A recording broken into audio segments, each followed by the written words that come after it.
పద్యాలు సిరీస్లో 121వ పద్యం.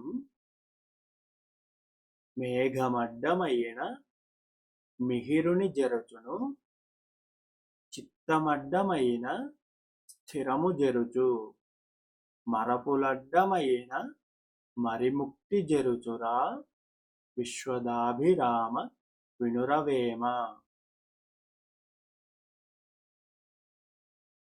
మరొకసారి. మేఘమడ్డమైన మిహిరుని జరుచును, చిత్తమడ్డమైన స్థిరము జరుచు, మరపులడ్డమైన మరిముక్తి జరుచురా, విశ్వదాభిరామ వినురవేమ. ప్రతిపదార్థం. మేఘము అడ్డము అయినా. మేఘము అడ్డం వస్తే మిహిరుని జరుచును. మిహిరుడు అంటే సూర్యుడు.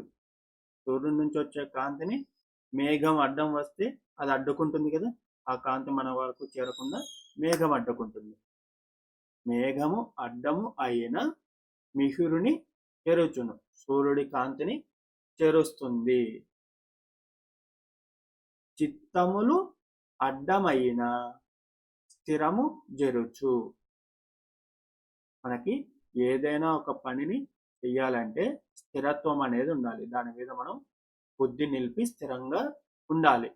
అలా కాకుండా మన చిత్తము, మన ఇష్టాలు, కోరికలు, చిత్తచాంచల్యము అడ్డమైతే అది మన పట్టుదలని, మన స్థిరత్వాన్ని చెరుస్తుంది. ఆ పనిని సక్రమంగా జరగనివ్వదు అని. మరపులు అడ్డమయ్యిన. ఇక్కడ మరపులు అంటే అజ్ఞానం.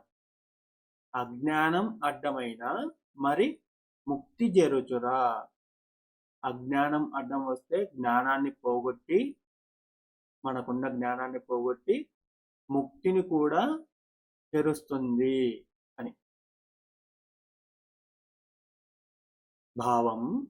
ప్రకాశించు సూర్యుని మేఘములు అడ్డం వచ్చిన కాంతి మరుగవును. చిత్తచాంచల్యం వల్ల స్థిరత్వము తొలుగును. అజ్ఞానము జ్ఞానమును పోగొట్టి ముక్తిని చెరచును.